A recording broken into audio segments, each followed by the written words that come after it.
Bismillahirrahmanirrahim. Assalamualaikum warahmatullahi wabarakatuh. Alhamdulillahirabbil alamin wassalatu wassalamu ala asyrafil anbiya'i wal mursalin wa ala alihi wa ashabihi wa man tabi'ahum bi ihsanin ila yaumiddin.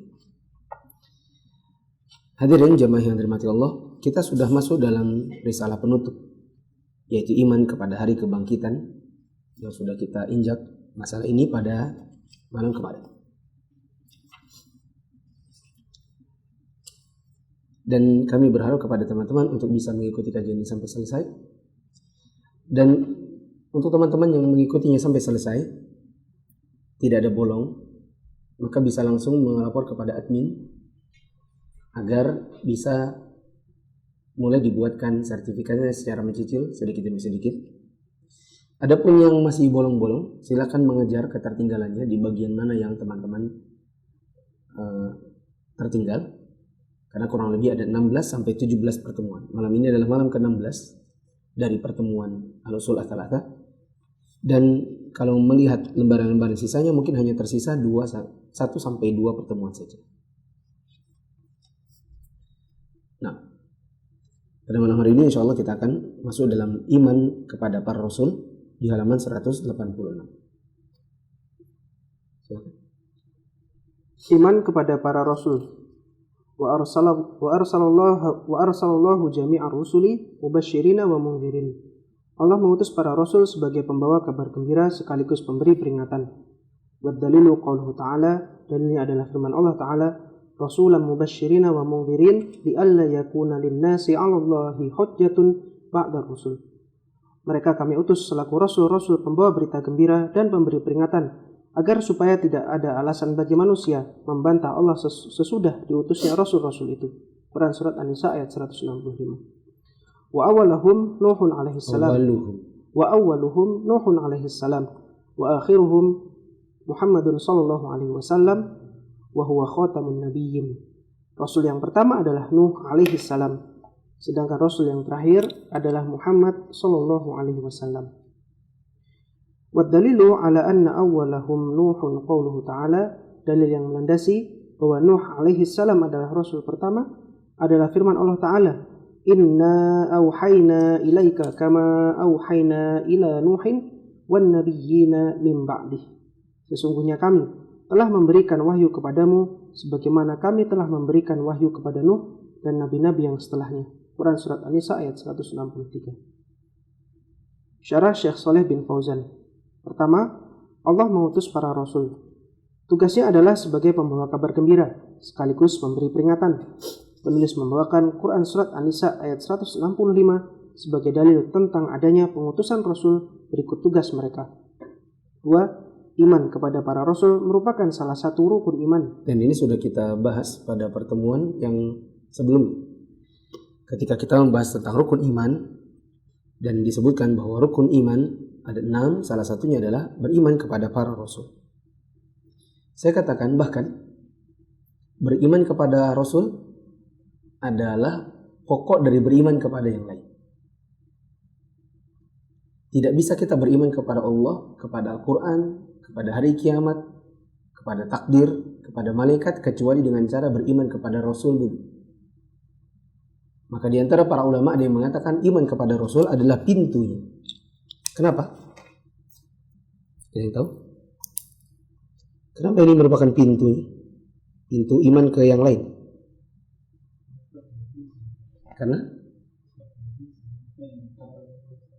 Karena semua yang terkait dengan Allah, Al-Quran, malaikat, kiamat, dan lain-lain, semua yang kita dapati dari agama ini, yang menyampaikan siapa? Rasul. Maka kalau kita tidak percaya kepada yang menyampaikan, maka nggak ada gunanya percaya kepada beritanya.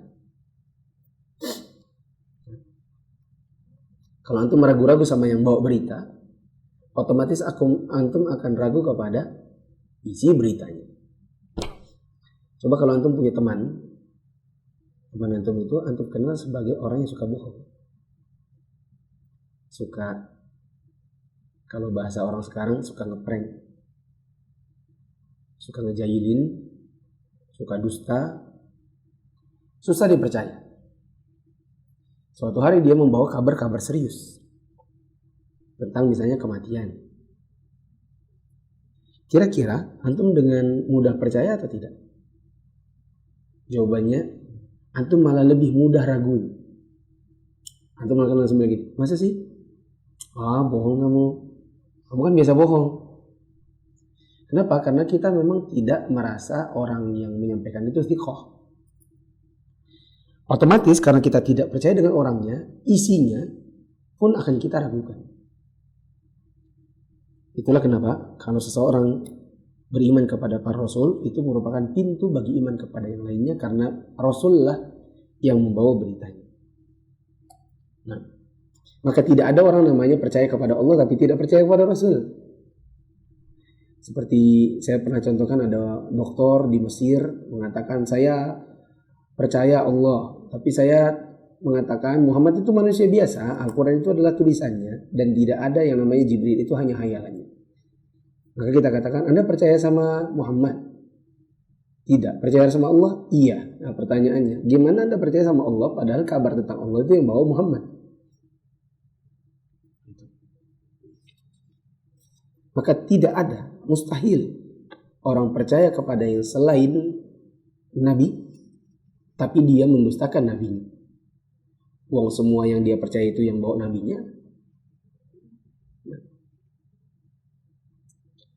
Terus, barang siapa menolak beriman kepada salah seorang dari mereka, maka dia telah kafir kepada seluruhnya. Menolak untuk beriman kepada satu sama dengan menolak untuk beriman kepada yang lainnya, semuanya. Dan ini merupakan bentuk kekafiran. Dalilnya ada firman Allah Ta'ala di surat An-Nisa, Innal ladzina yakfuruna billahi wa rusulihi wa yuriduna an yufarriqu bainallahi wa rusulihi wa yaquluna nu'minu bi ba'din wa nakfuru bi ba'd. Sampai akhir ayatnya. Sesungguhnya orang-orang yang kafir kepada Allah dan Rasulnya dan bermaksud membeda-bedakan antara keimanan kepada Allah dan Rasul-Rasulnya dengan mengatakan, kami beriman kepada yang sebagian Rasul dan kami kafir terhadap sebagian yang lain. Ya. Ada perkataan mereka, nu'minu bi ba'din wa nakfuru bi ba'd. Kami percaya kepada sebagian Rasul, tapi maaf kalau sebagian yang lain kami ingkari. Kami percaya dengan Isa, tapi kami tidak percaya dengan Musa, Muhammad dan lain-lain. Orang ini, apa kata Allah Subhanahu wa taala? Innal ladzina yakfuruna billah. Sesungguhnya orang-orang yang kafir kepada Allah. Allah menamakan mereka dengan alladzina yakfurun, orang-orang yang telah kafir. Dan Allah nukil perkataan mereka, yaitu kami beriman kepada sebagian, menolak sebagian Rasul yang lain. Maka memilah-milah, menolak satu saja dari sekian Rasul, maka ini termasuk kekafiran. Kafir kecil atau kafir besar? Kafir besar. Nah, ketiga.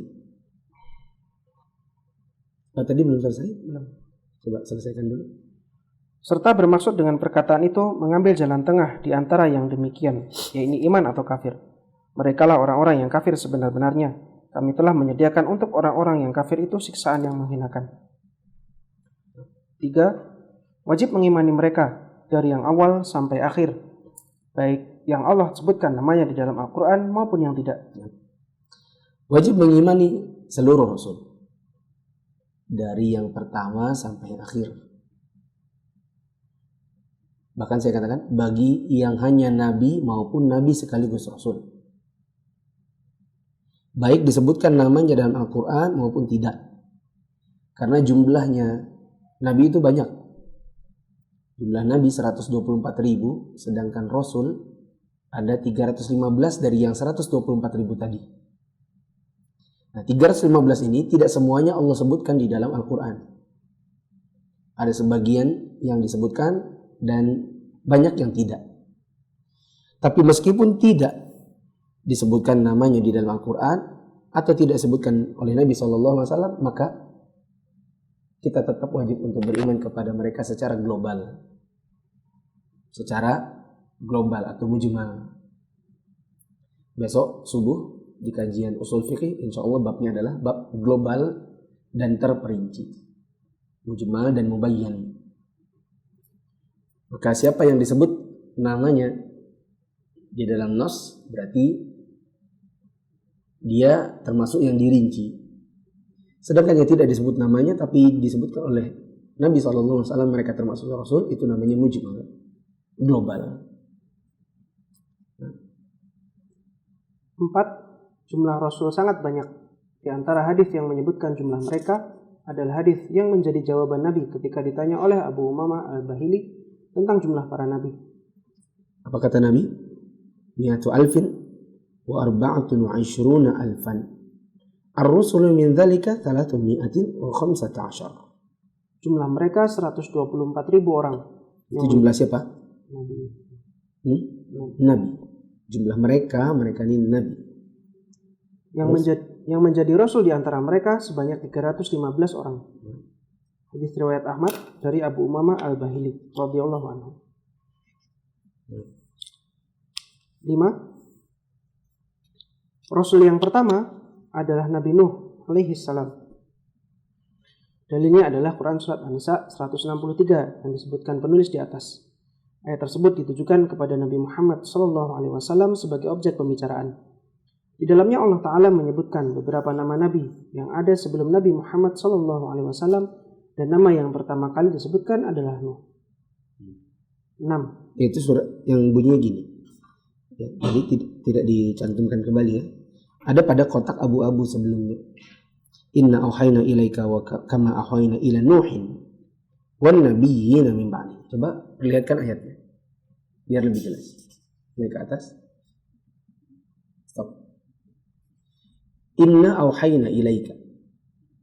Sesungguhnya kami telah memberikan wahyu kepadamu. Mu ini siapa? Nabi Muhammad. Oke? Karena ini wahyu kepada siapa? Al-Quran itu. Nabi Muhammad. Kami mewahyukan kepadamu. Terus, kama auhayna ila Nuhin wan nabiyyina min ba'di. Sebagaimana kami juga telah memberikan wahyu itu kepada Nuh dan nabi-nabi yang setelahnya. Di sini akan menjadi pertanyaan. Adam kok nggak dimasukin di situ? Kok bukan begini? Kami wahyukan kepada Muhammad sebagaimana kami telah wahyukan kepada Adam dan nabi-nabi yang setelahnya. Kok yang disebut malah Nuh? Ini adalah dalil penguat bahwa nabi dan rasul itu beda. Nabi dapat wahyu untuk dirinya sendiri. Rasul dapat wahyu untuk dirinya dan ada objek dakwah yang menjadi tujuan penyampaian wahyu. Maksudnya mereka dapatkan wahyu untuk disampaikan kepada umat yang menjadi objek dakwahnya. Dan nabi yang pertama yang punya objek dakwah adalah Nabi Nuh. Sehingga para ulama kita mengatakan bahwa nabi yang pertama memang Nabi Adam, tetapi rasul yang pertama adalah Nabi Nuh. Maka setiap yang namanya nabi belum tentu rasul, tapi setiap rasul pasti nabi. Lanjut. 6. Nabi Nuh alaihissalam diutus oleh Allah sebagai Rasul pertama untuk memberantas kemusyrikan yang dilakukan oleh kaumnya. Ceritanya, selama 10 generasi sejak zaman Nabi Adam alaihissalam, manusia hidup dalam keadaan mentauhidkan Allah. Saat datang generasi kaum Nabi Nuh, di kalangan mereka terdapat beberapa orang salih yang bernama Wad, Suwa, Ya'ud, Ya'uq, dan Nasr. Sebagaimana yang diterangkan oleh Ibnu Abbas. Ketika orang-orang itu meninggal, kaum Nuh bersedih dengan kesedihan yang mendalam. Syaitan memanfaatkan kesempatan itu untuk mengajak mereka membuat patung-patung prasasti berbentuk orang-orang soleh tadi. Nabi Nuh alaihissalam diutus oleh Allah dan oleh Allah sebagai Rasul pertama. Jadi sudah disebutkan kenapa beliau Rasul pertama, karena beliaulah Nabi pertama yang punya objek dakwah. Apa tujuan beliau diutus? Jawabannya untuk memberantas kemusyrikan yang dilakukan kaumnya. Bagaimana ceritanya? Tadi disebutkan selama 10 generasi bergonta-ganti sejak zaman Nabi Adam alaihissalam, manusia terus hidup dalam tauhid. saat datang generasi kaum Nabi Nuh, di kalangan mereka ada orang soleh namanya Wad, Suwa, Yaghus, Ya'uq, Nasr, kata Ibnu Abbas. Catatan. Saya nanti buat catatan kaki aja di sini. Catatan. Sebagian ulama mengatakan ini perlu dikoreksi sedikit. Yang benar, Wad, Suwa, Yaghus, Ya'uq, Nasr itu bukan dalam generasi kaum Nabi Nuh, tetapi sebelum Nabi Nuh. Nanti setelah mereka dijadikan patung-patung dan sesembahan, barulah Nabi Nuh diutus.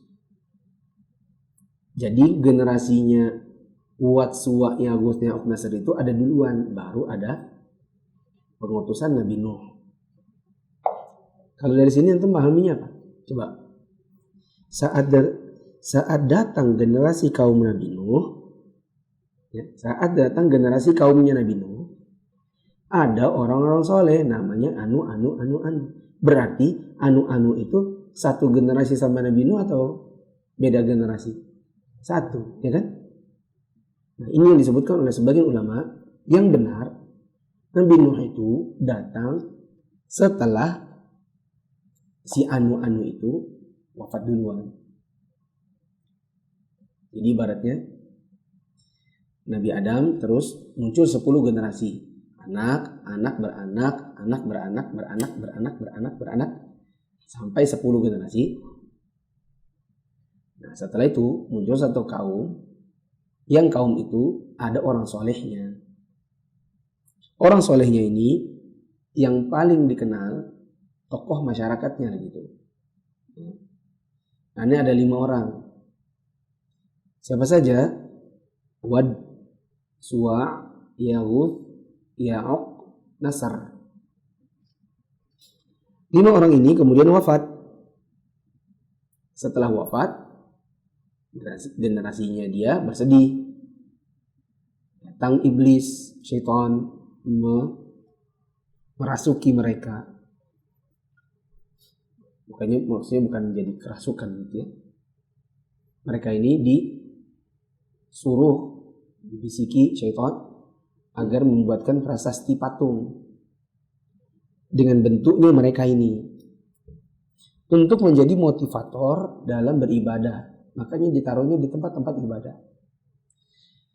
Setujulah si generasi-generasi pembuat patungnya. Lanjut mereka beribadah tetap kepada Allah, dan Wad, Suwa, Yaghus, Ya'uq, Nasr hanya sekedar motivator. Bila melihat mereka timbul rasa motivasi untuk beribadah. Antum waktu sekolah dulu di kelas-kelas antum dipasangin tokoh-tokoh pahlawan nasional nggak? Ada kan kalau SD swasta beda. Kalau SD negeri pasti ada gambar Patimura, Hasanuddin, Pangeran Antasari, ya kan? Apa tujuannya dipasang itu? Kata guru-guru kita, untuk membangkitkan semangat patriotisme di dalam dada-dada pemuda dan generasi bangsa. Kalau kita masuk ke dalam kelas ini anak-anak, kita akan termotivasi belajar. Karena para pahlawan dulu mengorbankan jiwa dan raga mereka untuk kemerdekaan Indonesia. Sehingga mereka mati di tangan penjajah. Sedangkan kita sudah merdeka, jadi kita cukup belajar saja. Ada motivasi belajar. Nanti kalau ada malas-malas, kamu gak lihat tuh Patimura. Kamu gak lihat tuh Pangeran Antasari. Lihat tuh si Singa Mangaraja. Untuk menasihati orang-orang yang malas. Nah, munculnya patung-patung Wad, Suwa, Yaghus, Ya'uq, Nasr ini kurang lebih seperti itu. Tapi ketika pembuat patungnya itu meninggal semua, ganti generasi-generasi berikutnya dari kalangan anak cucu. Nah, anak cucu ini tidak lagi menjadikan mereka sebagai motivator, tapi dijadikan sebagai sesembahan. Setelah jadi sesembahan, barulah muncul siapa? Nabi Nuh. Berarti Nabi Nuh itu segenerasi atau tidak? Tidak. Nabi Nuh itu generasi setelahnya. Ini kritik sebagian ulama terhadap nukilan yang sering dibawakan dari Ibnu Abbas. Lanjut. Ketika orang-orang itu meninggal, kaum Nabi Nuh bersedih dengan kesedihan yang mendalam. Syaitan memanfaatkan kesempatan itu untuk mengajak mereka membuat patung-patung prasasti berbentuk orang-orang soleh tadi. Mereka pun membuatnya dan meletakkan patung-patung tersebut di tempat ibadah. Karena tatkala melihatnya, mereka akan selalu termotivasi untuk beribadah. Di awal-awal, patung-patung tersebut tidak disembah. Karena di kalangan kaum Nuh ada segelintir ahli ilmu yang senantiasa menjelaskan syirik dan menjauhkan manusia darinya. Di awal-awal gak ada syiriknya, betul-betul jadi motivator doang. Terus? Ketika para ahli ilmu tersebut wafat dan generasi pun berganti, maka syaitan pun datang lagi dan membisikkan kepada generasi baru kaum Nuh bahwa benda-benda prasasti tadi merupakan sesembahan orang tua dan nenek moyang mereka. Setelah generasi pembuat patungnya wafat, generasi pembuat patungnya kan belum syirik tuh, baru jadikan motivator doang. Nah, mereka sedikit demi sedikit wafat, maka anak dan cucunya tidak memahami, kemudian dirasuki setan lagi. Dibilangin itu adalah Tuhannya bapak-bapak kalian, maka sembahlah sebagaimana dulu bapak-bapak dan nenek-nenek kalian melakukannya. Akhirnya generasi baru itu menjadikannya sesembahan dan tempat meminta, sehingga terjadilah kemusyrikan pertama di muka bumi. Kalau ada yang tanya, apakah bentuk kemusyrikan pertama di muka bumi? Jawabannya, kemusyrikan yang dilakukan oleh generasi anak-anaknya dari orang tua yang punya, yang merupakan generasinya Wat, Suwa, Yahus, Ya'uq, Nasr. Yaitu generasi si anak-anaknya. Lanjut. Kemudian Allah mengutus Nabi Nuh alaihi salam sebagai rasul pertama untuk memberantas kemusyrikan tersebut. Nah, Allah mengutus Nabi Nuh sebagai rasul pertama untuk memberantas kemusyrikan mereka. Itu berarti Nabi Nuh datang setelah generasi Wat, Suwa, Yahus, Ya'uq, Nasr. Jadi kalau dikatakan di generasinya Nabi Nuh ada orang namanya gini-gini, itu salah, dia beda generasi. Tapi tidak terlalu esensial. Hanya saja untuk demi ketelitian dalam memahami, sebaiknya begitu. Lanjut. Orang-orang itu pun menentang Nabi Nuh, sebagaimana yang Allah Ta'ala ceritakan dalam surat Nuh, yang artinya, baca. وَقَالُوا لَا تَذَرُنَّ آلِهَتَكُمْ وَلَا تَذَرُنَّ وَدًّا وَلَا سُوَاعًا وَلَا يَغُوثَ وَيَعُوقَ وَنَسْرَ. Dan mereka berkata, jangan sekali-kali kamu meninggalkan penyembahan Tuhan-Tuhan kalian, dan jangan pula sekali-kali kamu meninggalkan penyembahan Wat, Suwa, Yaghuth, Ya'uq, dan Nasr. Mereka pun tetap berada dalam kekafiran mereka dengan menyembah prasasti-prasasti tersebut. 7. Penyebab awal kemusyrikan yang dilakukan kaum Nabi Nuh adalah patung atau gambar. Karenanya Nabi Muhammad SAW bersabda, sesungguhnya manusia yang paling keras adabnya di sisi Allah pada hari kiamat adalah para penggambar. Karena penyebab kemusyrikan itu bermula dari patung dan gambar, makanya Rasulullah SAW mengharamkan para pembuat patung dan pembuat gambar. Dan di antara para ulama kita ada yang mengatakan yang dimaksud ini adalah yang ada usaha untuk menciptakannya dan menyerupakannya dengan menggunakan tangan mereka. Seperti kalau ada modelnya lalu dia melukis dengan mencoba untuk menyerupakan dengan bentuk aslinya. Nanti ada lagi dalil-dalil yang lain yang mengecualikan benda-benda atau makhluk-makhluk yang tidak punya nyawa. Sedangkan yang diharamkan adalah patung-patung yang punya nyawa. Mereka disuruh untuk meniupkan ruh kepada gambar atau patung yang mereka buat sebagai hukuman. Belum. Ya. Sesungguhnya orang-orang bersabda.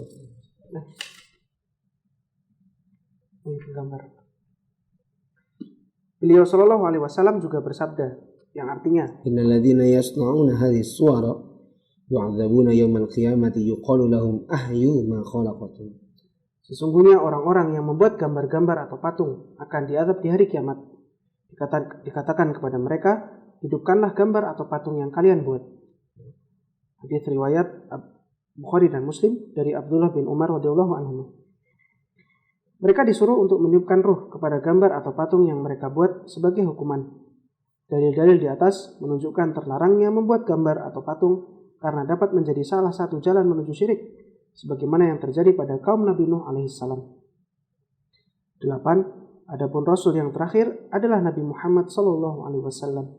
Di antara dalil yang menunjukkan hal ini adalah firman Allah Subhanahu wa taala dalam surat Al-Ahzab. Baca. Maka Muhammadun aba ahadin min rijalikum walakin rasulallahi wa khataman nabiyyin wa kana Allahu bikulli syai'in aliman. Muhammad itu sekali-kali bukanlah bapak dari seorang laki-laki di antara kamu, tetapi dia adalah Rasulullah dan penutup para nabi, dan adalah Allah Maha mengetahui segala sesuatu. Quran surat Al-Ahzab ayat 40. Rasulullah SAW juga bersabda, Ana khatamun nabiyyin la nabiyya ba'di. Aku adalah penutup para nabi, tidak ada lagi nabi setelahku. Hadits riwayat Abu Daud, Tirmizi dari Thauban radhiyallahu anhu. 9. Dengan diutusnya Nabi Muhammad SAW, maka tidak ada lagi risalah yang diturunkan dan tidak ada lagi pengutusan Rasul hingga hari kiamat. Agama beliau kekal hingga hari kiamat. Maka barang siapa mengklaim atau sekedar membenarkan adanya seorang Nabi setelah beliau SAW, maka dia kafir. Ya. Rasul terakhir adalah Nabi Muhammad SAW dengan dalil-dalil diantaranya surat Al-Ahzab 40 dan perkataan Nabi, Ana khatamun nabiyyin. Aku adalah penutup para nabi. Maka kesimpulan akhirnya, setelah Nabi SAW wafat, maka tidak ada lagi agama baru, tidak ada lagi risalah baru, dan haram hukumnya mengakui adanya orang atau bahkan mengklaim diri sendiri sebagai nabi baru setelah Nabi Muhammad, dan itu merupakan kekufuran besar. Siapa yang mengatakan demikian, mengatakan dirinya adalah seorang Rasul atau mengakui ada seorang Rasul setelah Nabi Muhammad, maka dia kafir dengan kafir yang besar. Seperti Ahmadiyah yang Qadiani yang pernah kita baca dalam kajian Mulia dengan Manhaj Salaf yang dinukil di bagian-bagian akhir tentang keyakinan Ahmadiyah Qadianiyah yang mengatakan Mirza Ghulam Ahmad sebagai nabi lagi setelah Nabi Muhammad SAW. Begitu juga ada aliran dia Eden dan lain-lain. Ini merupakan aliran yang kafir keluar dari Islam karena klaim adanya nabi setelah Nabi Muhammad SAW. 10. Telah banyak orang-orang yang mengklaim dirinya sebagai nabi setelah Nabi Muhammad SAW. Namun Allah mempermalukan dan membongkar kedustaan mereka. Di antara mereka adalah Mirza Ghulam Ahmad Al-Qadiani yang berasal dari India. Di awal kemunculannya dia mengklaim dirinya sebagai ahli ilmu dan ibadah. Lalu dia mengklaim dirinya sebagai Nabi Isa, hingga pada akhirnya mengaku sebagai seorang nabi. Pengikutnya disebut penganut aliran Al-Qadianiyah yang dianggap para ulama sebagai sekte kafir di luar agama Islam. Kata Syekh Shalih bin Fauzan, ada yang namanya Mirza Ghulam Ahmad. Mirza Ghulam Ahmad ini di awal-awal kemunculannya mengaku sebagai guru, ustadz dan semacamnya. Lalu belakangan mengaku jadi Nabi Isa, belakangan jadi mengaku sebagai nabi lagi, nabi baru. Nah, sebagian lagi mempercayai dia sebagai pembaharu saja. Maka Ahmadiyah namanya disebutkan kepada Mirza Ghulam Ahmad, jadilah aliran Ahmadiyah. Ada dua sekte. Sekte satu namanya sekte Lahore. Keyakinan mereka Mirza Ghulam Ahmad ini hanyalah ulama saja, pembaharu. Padahal sebenarnya ahli bid'ah. Adapun yang kedua, sektenya namanya Qadianiyah dan menganggap Mirza sebagai nabi setelah Nabi Muhammad. Maka para ulama internasional menghukumi Ahmadiyah Qadianiyah ini sebagai sekte kafir di luar dari agama Islam. Bukan begini, bukan firqah dalam Islam, bukan. Beda halnya misalnya Hizbut Tahrir, kemudian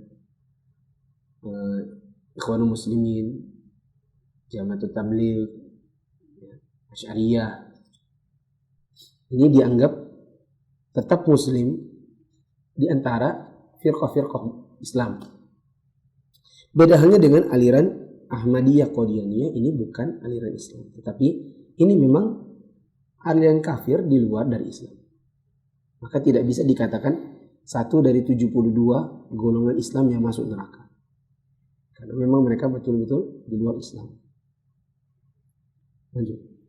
Di negeri-negeri Islam mereka diusir dan terbuang. Mereka melakukan berbagai aktivitas untuk mengembangkan ajaran mereka, namun gagal. Alhamdulillah. Demikianlah orang-orang yang mengklaim dirinya sebagai nabi adalah para pendusta yang dikabarkan Rasulullah SAW dalam sabdanya yang artinya hari kiamat tidak akan datang hingga bermunculan para dajjal pendusta. Jumlahnya sekitar 30 orang. Mereka semua mengklaim diri mereka sebagai utusan Allah. Hadits riwayat Bukhari Muslim dari Abu Hurairah radhiyallahu anhu.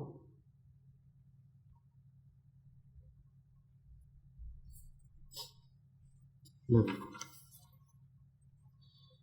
kita masuk dalam bab terakhir, dan bila kita sudah memasuki bab ini, otomatis kita akan menyelesaikannya, dan malam ini akan menjadi malam yang terakhir dari pembahasan kitab Syarah Al-Usul Ats-Tsalatsah yang saya terjemah ringkas dalam penjelasan 3 landasan utama. Mari kita masuk dalam larangan menyembah tagut. Coba teman-teman yang di YouTube atau di Facebook komen, tadi saya sampai mana sebelum suaranya hilang?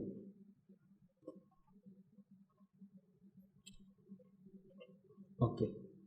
Kita akan masuk dalam bab larangan tagut. Yang ini adalah bab terakhir dari kitab Al-Usul Ats-Tsalatsah ini. Di mana kalau kita sudah mulai masuk ke dalamnya, tidak mungkin lagi kita berhenti. Kenapa? Karena ini bab terakhir. Lagian kalau seandainya berhenti sampai mana? Sementara bukunya hanya tinggal sedikit saja. Ya. Maka kalau kita masuk dalam bab ini, ya kita akan selesaikan.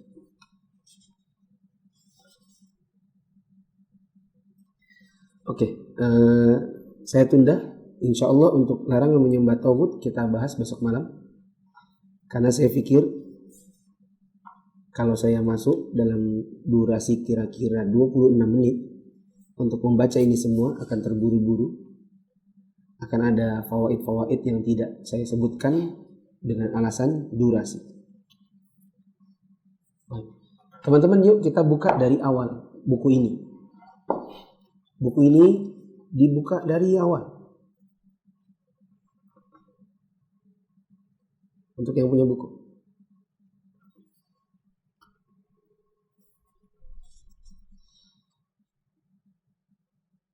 Waktu itu kita mulai dari pengantar cetakan ke 1 dulu.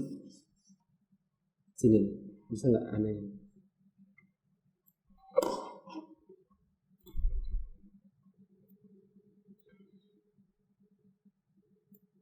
Kita mulai dari pengantar cetakan 1. Ini. Setelah itu kita naik ke pengantar cetakan 2 dulu. Ini pengantar cetakan 2. Lalu malam pertama itu kita baca cetakan ke 3. Kenapa kok cetakan ketiganya di atas? Ya memang begitu. Di mana-mana orang kalau cetak beberapa kali, maka cetakan yang paling baru ada di atas biasanya. Lanjut. Setelah itu kita mulai baca biografinya Syekh Muhammad bin Abdul Wahab. Ini di malam pertama. Maaf, bukan malam pertama, tapi iya malam pertama. Setelah itu kita masuk dalam biografinya pensyarah, yaitu Syekh Shalih bin Fauzan. Setelah itu kita masuk di malam-malam berikutnya dalam muqaddimah, yaitu muqaddimahnya Syekh Shalih bin Fauzan sebagai pensyarah. Lalu kita masuk dalam muqaddimahnya penulis, yaitu penulis Al-Usul Ats-Tsalatsah Syekh Muhammad bin Abdul Wahab. Dan waktu itu cuma 1 muqaddimahnya, yaitu kalimat Bismillahirrahmanirrahim. Setelah itu kita masuk dalam risalah pertama. Risalah pertama adalah 4 hal yang terkandung dalam surat Al-Asr. Teman-teman di studio coba bantu saya. 4 hal yang terkandung dalam surat Al-Asr. Apa aja? Ilmu, amal, dakwah, sampai sabar. Oke. Setelah itu dalil-dalilnya.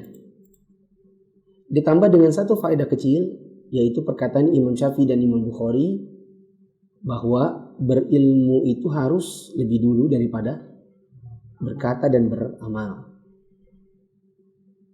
Lanjut. Setelah itu kita mulai masuk risalah kedua. Risalah kedua itu isinya 3 hal yang kita wajib pelajari. Apa saja? Pertama, Allah ciptakan kita dan diberi rezeki dan tidak dibiarkan sia-sia. Bagaimana caranya dibiarkan kita tidak kita dibiarkan sia-sia? Jawabannya adalah diutus Rasul.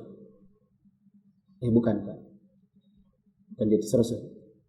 Kita diciptakan oleh Allah, diberi rezeki dan tidak dibiarkan sia-sia. Caranya diwajibkan beribadah. Nah, supaya ibadahnya mudah, kita butuh apa namanya? Model. Ingat saya dulu pernah contohkan tentang senam di sekolah, SKJ. Anak-anak senam doang, senam tapi nggak ada contohnya, bingung anak-anaknya. Ibadah, kalau disuruh ibadah sendiri tanpa ada model kita bingung. Maka diutus siapa? Rasul. Lanjut. Setelah itu masalah yang kedua, di mana Allah itu tidak suka kalau kita beribadah tapi kita persekutukan Allah dengan sesuatu apapun. Setelah itu masalah yang ketiga, bahwa ada yang lompat ya. Bahwa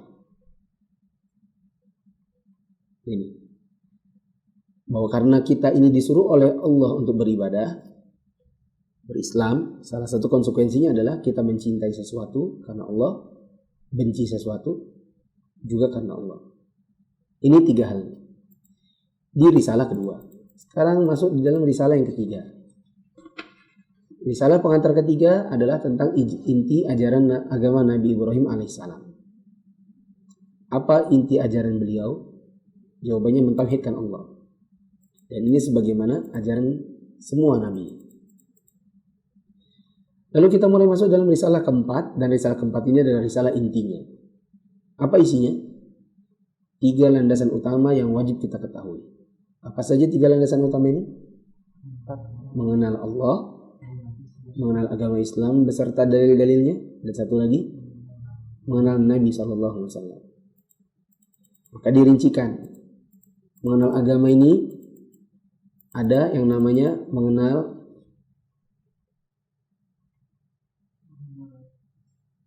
tingkatan agama Islam. Berapa tingkatan agama Islam? 3. Apa saja? Islam, iman, ihsan. Berapa rukunnya? Berapa rukunnya Islam? 5. Apa saja? Syahadatain. Syahadatain 2 syahadat. Terus salat, zakat, puasa, haji. Berapa rukunnya iman? 6. Apa saja? Iman kepada Allah, malaikat, kitab-kitab, Rasul, hari kiamat, dan takdir Allah yang baik maupun yang buruk. Berapa rukunnya ihsan? 2. Apa saja? Beribadah kepada Allah seakan-akan kita melihat Allah. Terus yang kedua, kita tetap meyakini bahwasanya kita tetap dan meskipun kita tidak mampu untuk melihat Allah, kita meyakini bahwa Allah melihat kita. Kemudian tingkatan yang ketiga adalah beriman kepada Nabi SAW. Apa saja yang kemarin kita baca? Banyak ya. Sebentar kita cari. Ini panjang, adalah tingkatan-tingkatan iman, Islam, ihsan. Dalilnya adalah hadis Jibril yang panjang. Lalu kita membaca gimana ini? Sini. Lalu kita baca tentang sejarahnya Nabi. Apa saja sejarahnya Nabi, mengenal nama dan nasabnya. Terus mengenal bagaimana turunnya wahyu. Ada berapa kali turunnya wahyu waktu awal-awal? 2. Pertama wahyu apa? Kenabian. Surat apa? Al-Alaq 1-5. Setelah itu wahyu apa? Kerasulan. Apa wahyunya? Mudaththir ayat 1-7. Lanjut ke dakwahnya Nabi, karena beliau sudah jadi rasul. Kemudian karena dakwahnya beliau itu banyak ditentang oleh orang di sana, dihasut secara verbal, lalu mulai dilakukan serangan fisik, maka ada proses namanya proses hijrah. Ini wilayah. Setelah hijrahnya maksudnya hijrah yang kontingen yang sebelum Nabi SAW. Setelah itu hijrahnya beliau sendiri. Lalu Nabi SAW berdakwah di Mekah berapa tahun? 13. Di Madinah 10 tahun. Tentang kesempurnaan ajaran beliau. Sampai akhirnya kita masuk dalam wafatnya beliau. Dalam wafatnya. Lalu kita kemarin masuk risalah penutup, yaitu iman kepada hari kebangkitan. Dan baru saja kita selesaikan tadi. Begitu juga perhitungan amal dan timbangan. Ini kemarin malam. Dan tadi kita sudah masuk dalam bagian-bagian akhir, yaitu iman kepada para rasul. Besok malam kita akan masuk dalam bab yang terakhir, yaitu larangan menyembah tagut. Wallahu a'lam bishawab. Nah, teman-teman yang dirahmati Allah, tadi sebagaimana saya sampaikan di awal, untuk teman-teman yang ikut kajian ini dari awal sampai akhir tanpa bolong dan sudah mengerjakan berapa tugas? 6. Ada 6 tugas seingat saya. 7 sama sholat tarawih terakhir. Sholat tarawih kenapa? Kul sama istri itu 7. Ada 7 kurang lebih. PR, yakni PR di mana teman-teman berlatih untuk berdakwah dengan meninggalkan kata-kata yang baik meskipun hanya nukilan di media sosial, baik Facebook, WhatsApp, kemudian Instagram dan lain-lain. Kalau teman-teman sudah mengerjakan ini semua, menonton dari awal tanpa bolong, dan teman-teman sudah mengerjakan semua PR-nya, tapi tinggal besok malam ya. Besok malam belum. Besok malam adalah yang terakhir, insya Allah.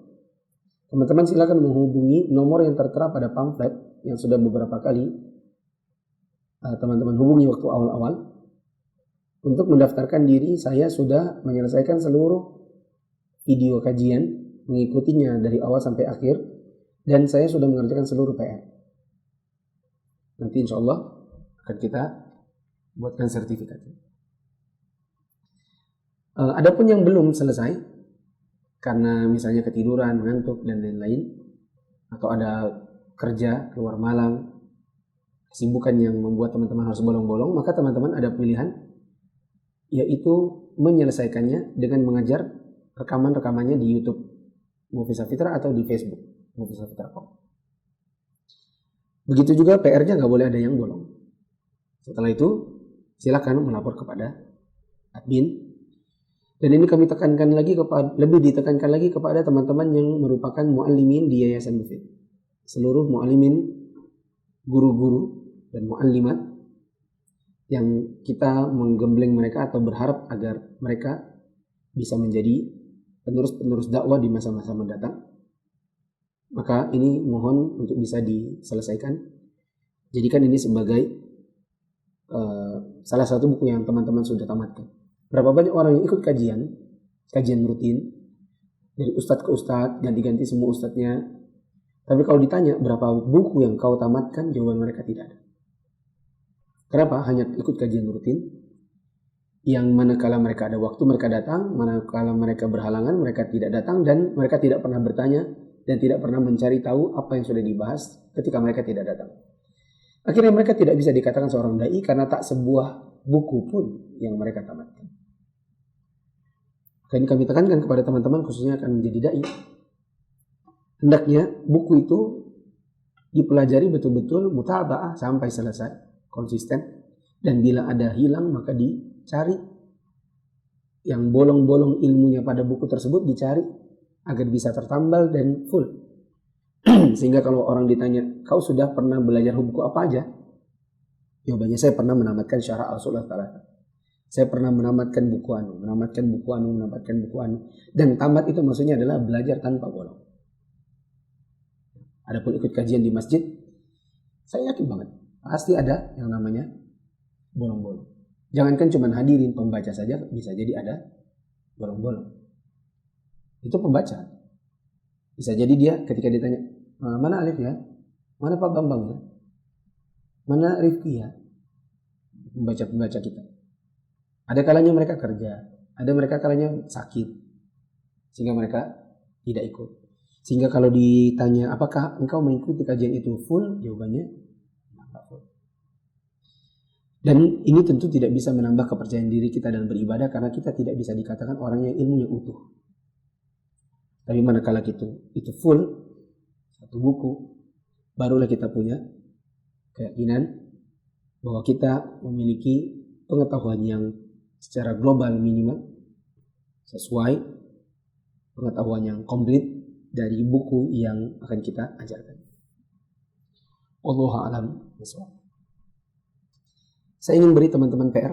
Ini adalah PR terakhir, yaitu PR berarti berapa? Ke-8. PR ke-8-nya adalah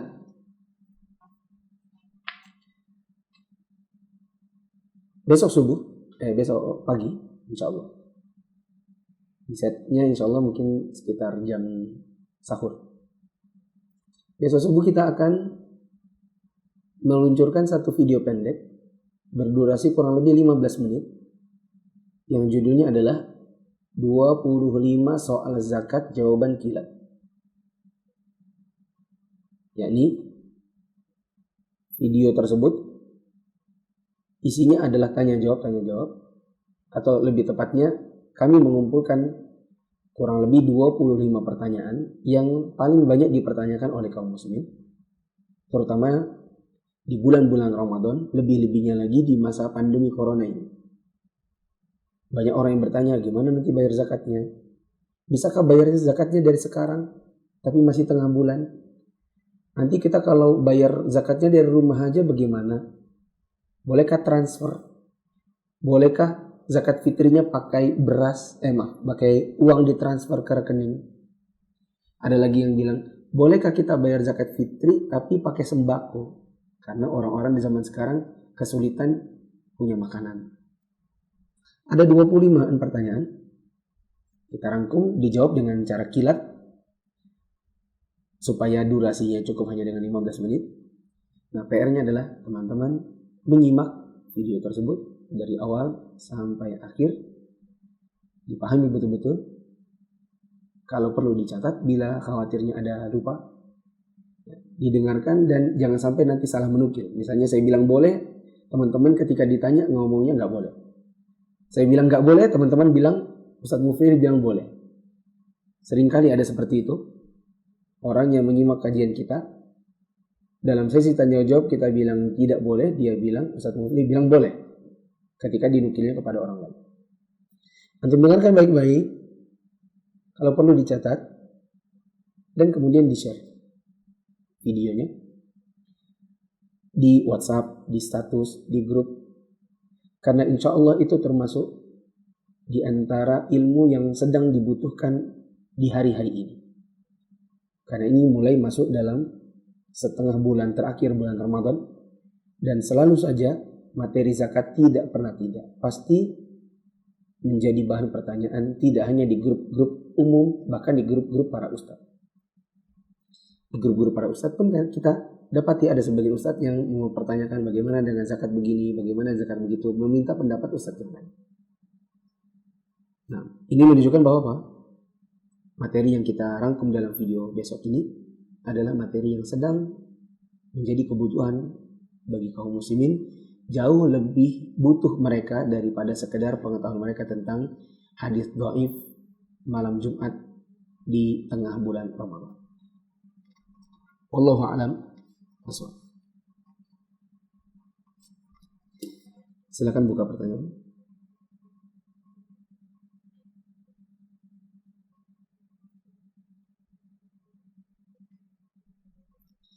Seperti apa adab-adab yang benar dalam berdakwah agar tidak serampangan, terutama di rumah? 1. Bicaralah dengan kadar kemampuan kita, apa yang kita tahu. 2. Ketika nanti ada hal yang kita ditanya lalu kita tidak tahu, maka jawablah saya yang satu itu belum tahu. Kenapa?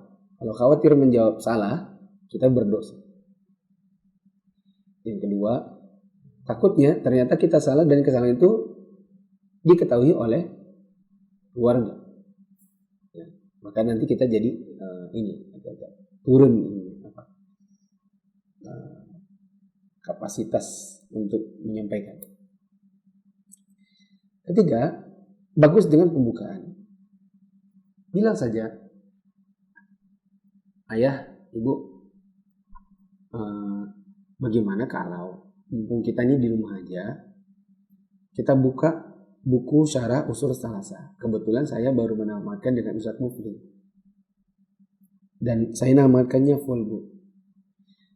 Terus kita baca, nanti ya 7 menit jadi kultum gitu. Namanya kamu bisa, ya kan namanya belajar. Saya belajar untuk menyampaikan apa yang sudah saya tahu. Nanti kalau ada yang saya nggak tahu, saya akan tanya sama Ustaz. Gitu. Dulu bapak saya cerita dikit. Bapak saya itu bukan bisa dibilang Ustaz. Ya Ustaz kalau di ormasnya. Adapun kalau kita bilang kapabilitas untuk betul-betul dikatakan seorang Ustaz yang mumpuni, belum bisa dibilang begitu. Tetapi bapak saya punya semangat dakwah, minimal dakwah di rumahnya.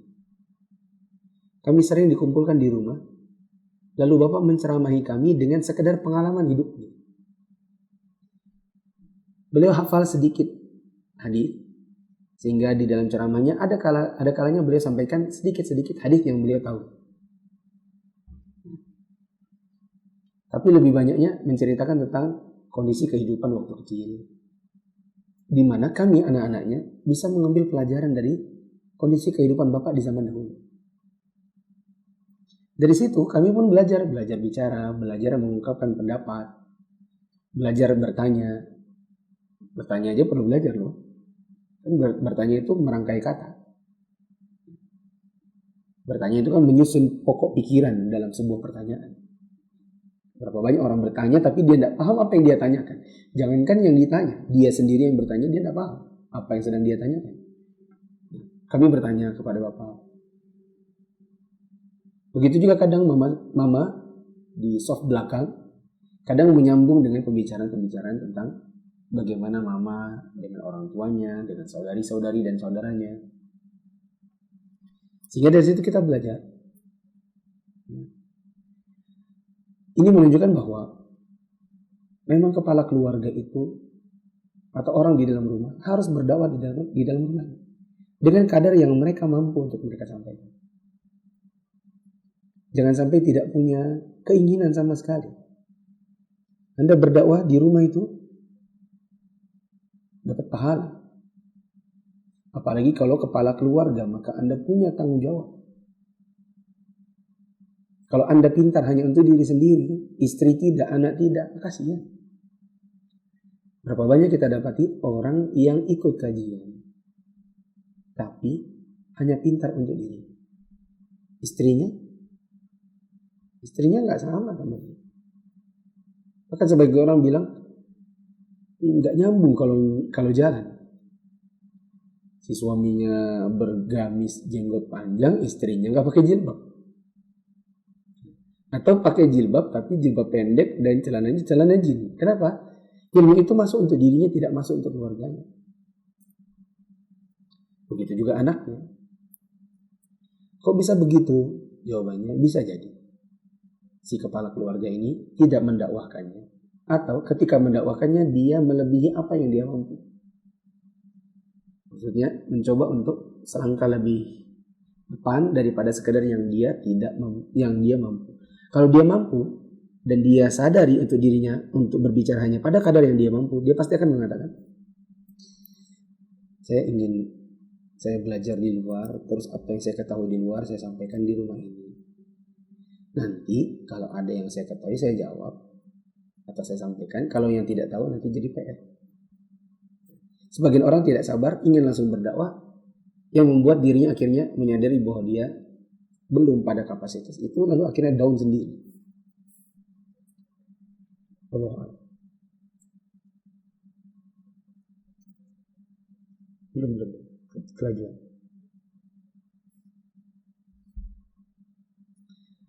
Gambar tanpa mata dan bentuknya tidak sempurna. Bila gambar orang, makhluk bernyawa, tapi tidak ada mukanya, insya Allah boleh. Karena menghilangkan bagian wajah, membuat gambar ini tidak seperti makhluk bernyawa. Apalagi kalau tidak ada kepalanya. Itu lebih aman lagi. Tapi minimal menghilangkan bagian mata dan lain-lain. Untuk memahamkan kepada anak, tinggal menyampaikan dengan baik. Tentang hadisnya, tentang larangannya. Anak itu cepat ngertinya kok.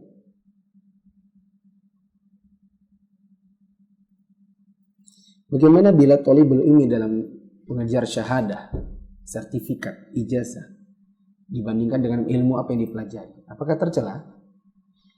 Jawabannya, bila yang paling dikejarnya adalah syahadah, bukan ilmunya, maka ini tercela. Tapi bila dia ingin mengejar ilmunya lalu dapat bonus syahadah, maka tidak mengapa. Karena syahadah itu juga akan memberikan motivasi tersendiri. Lanjut. Menonton acara yang mengolok-olok agama dihukumi sama dengan orang yang mengolok-olok agama walaupun tidak ada niatan? Jawabannya iya, dihukumi sama bila dia menikmatinya. Bila dia menikmatinya. Seperti ketika diolok-olok agama ini, terus orang-orang ketawa, dia ikut ketawa. Nah, tapi bila terlihat olehnya lalu kemudian dia matikan atau dia pindah, sehingga tidak melihat orang-orang sedang mengolok-olok agama, maka ini tidak sama. Apakah Syiah telah kafir? Syiah ada banyak sekte. Dan memang yang mayoritas adalah yang mayoritas kafir.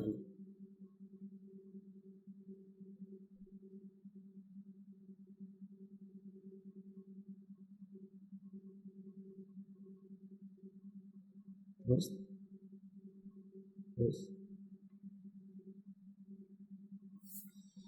Pada poin 6 bagian terjemahan lo 23 ada huruf kapital yang belum terpakai. Maksudnya halaman berapa?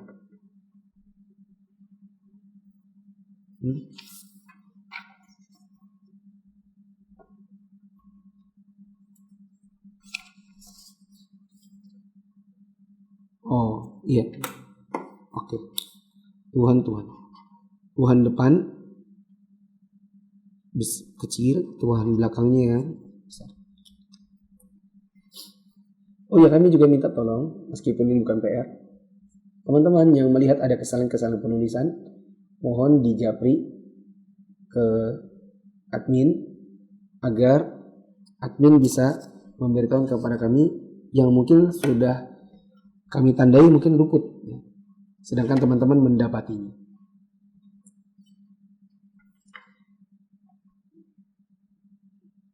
Terus bagaimana hukum menonton kartun? Allah. Terus turun. Soal pengirim ijazahnya nanti kita pikirkan. Karena saya mendengar bahwa biaya pengiriman sedang mahal-mahalnya karena keterbatasan maskapai. Saya berharap bila teman-teman nanti kita akan rapatkan dulu dengan teman-teman di divisi dakwah. Seandainya kita akhirnya memutuskan untuk mengirimkan versi PDF dan kita berharap teman-teman bisa ngeprintnya, maka semoga teman-teman bisa bersabar menimbang mahalnya biaya pengiriman.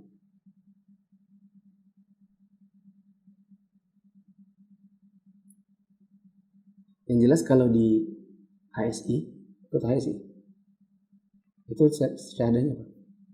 PDF. Seandainya bentuknya PDF, maka semoga teman-teman juga bisa bersabar. Untuk di Balikpapan, nanti kita pikirkan. Kita harus rapat dulu dengan teman-teman yang ada di divisi dakwah tentang teknis pembuatan dan pengiriman. Apakah dengan kajiannya harus sampai tanya jawab atau cukup materi?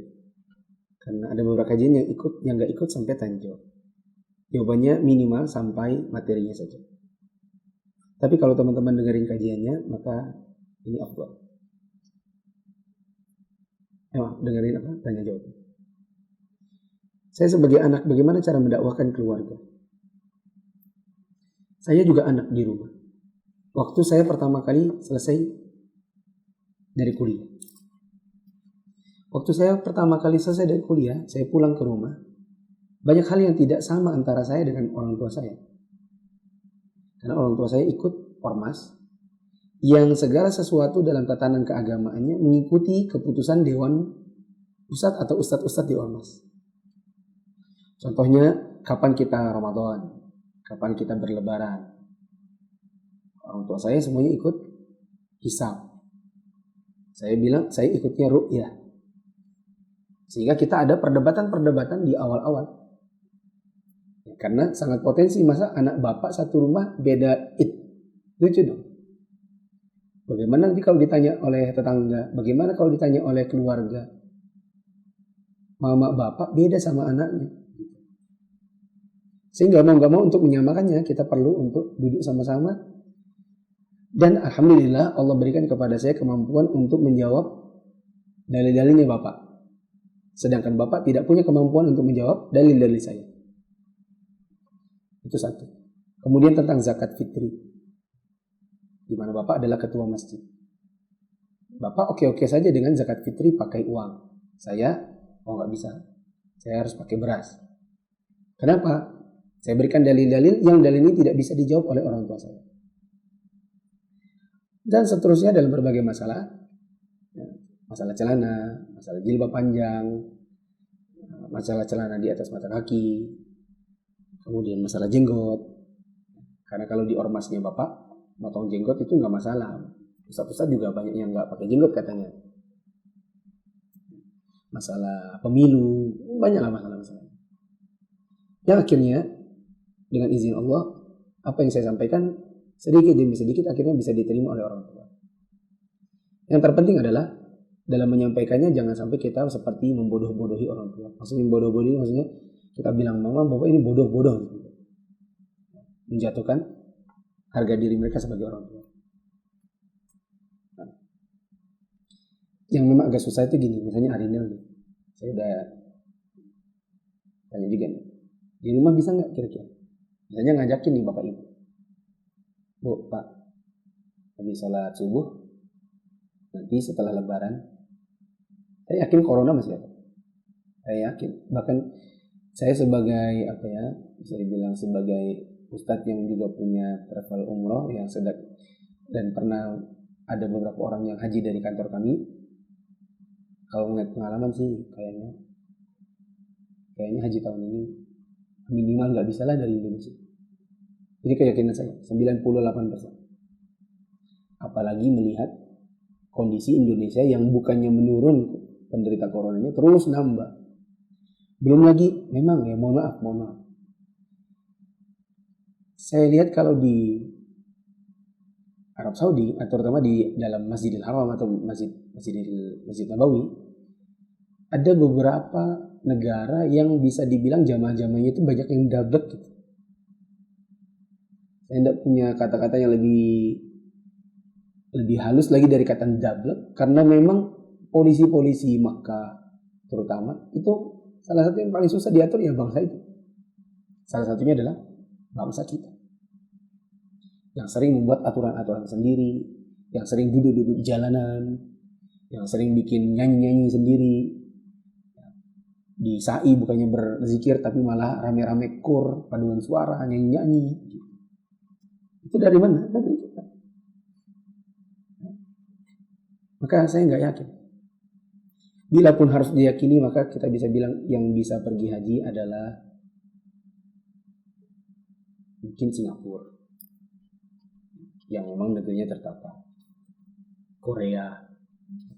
Adapun Indonesia mungkin pemerintah Saudi akan mungkin. Lagi. Mungkin insya Allah setelah lebaran ini kita akan tetap di rumah.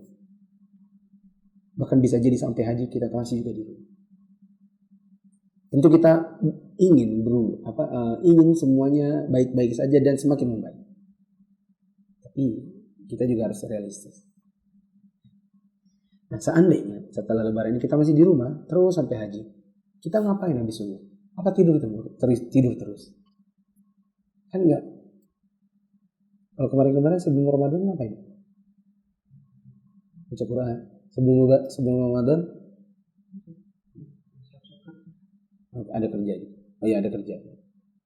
Tapi yang enggak kerja habis subuh paling bagus habis jamaah di rumah dengan orang tua, kita baca surat. Kita nyampaikan satu poin aja.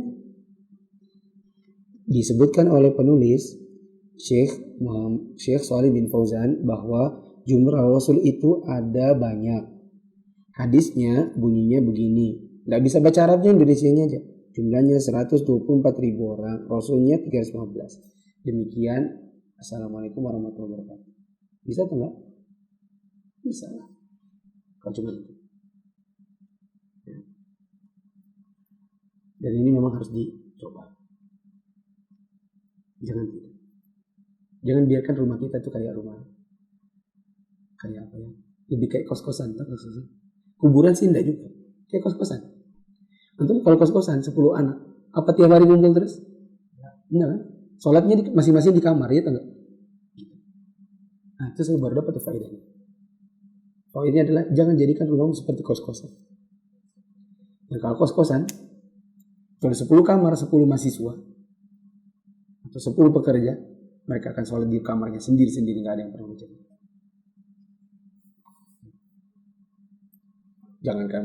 Jangan kamu ceramah bareng gitu, sholat jamaah jadi enggak. Dan ini yang bertanggung jawab siapa? Kepala keluarga, laki-laki.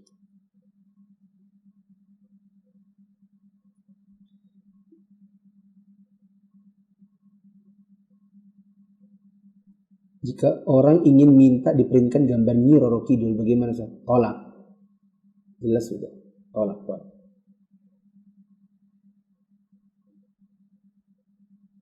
Berdosakah bila tidak mendengarkan ceramah orang tua? Orang tua masih bid'ah. Banyak yang tidak sama. Ya kita hormati. Sambil kebetulan dia ceramah, kita tanyain dalilnya. Nah, kita dengerin betul-betul. Sudah kita tandai, kita catat. Nanti kita, Pak, aku mau tanya nih. Tadi Bapak bilang begini, itu dalilnya apa sih? Al-Qur'annya ke hadisnya? Berapa banyak orang tua habis ceramah, habis itu ketika ditanya dalil, lama-lama dia akhirnya menyadari apa? Menyadari bahwa ternyata dia bodoh. Dari pertanyaan anaknya, apa dalil? Setelah dia menyadari kekurangan ilmunya, disitulah celah bagi anak untuk mengatakan, kalau gitu kita ngaji Pak, dengerin aja deh TV Roja kah apa Pak, yang bisa kita timba ilmunya dengan dalil. Di cetak ketiga masih banyak kekurangan. Iya, memang banyak kekurangan. Bukan spasi, tetapi itu alat cetak setahu saya. Karena kalau di PDF asli itu sudah baik. Oke, kalau teman-teman dapati kekurangan pada cetakan ketiga berupa spasi, itu bukan karena pembuatannya dari saya, tetapi kayaknya dari mesin pencetak. Untuk memudahkan mencari materi yang mungkin terlewat, bagaimana jika judul materi disertakan pada caption video? Kayaknya itu dicantumkan kan? Dicantumkan kok. Bukan caption video, tapi pada deskripsi namanya. Di deskripsi ada, coba itu kelihatan dari sini, live usul salasa, tanggal sekian, jam sekian, pematerinya siapa, dan di bawahnya ada materi iman kepada Rasul. Ada kok.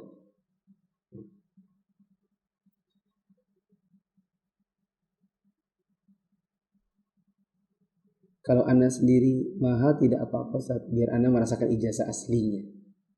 Ini nanti kita lihat ya. Soalnya banyak yang bilang karena susahnya pesawat sekarang, maka untuk pengiriman itu ya harganya jadi mahal. Apakah mempelajari bahasa Arab merupakan hal pokok yang harus dimantapkan setiap untuk ilmu atau cukup mengikuti kajian rutin saja? Jawabannya, bahasa Arab itu adalah suatu yang sangat dituntut dari seorang penuntut ilmu. Kalau dia ingin jadi penuntut ilmu yang mumpuni. Kalau dia hanya ingin menjadi penuntut ilmu yang biasa-biasa saja, yang sekadar beramal untuk dirinya dan orang terbatas, ya kajian rutin itu pun sudah cukup. Tetapi di antara para ulama ada yang mengatakan belajar bahasa Arab itu adalah kewajiban. Catatan, tidak bisa dan tidak usah ikut kelas bahasa Arab bila ngajinya belum lancar. Sebaiknya yang belum mengaji lancar, dia mengikuti kelas tahsin, bukan kelas bahasa Arab. Karena saya bisa katakan 99,99%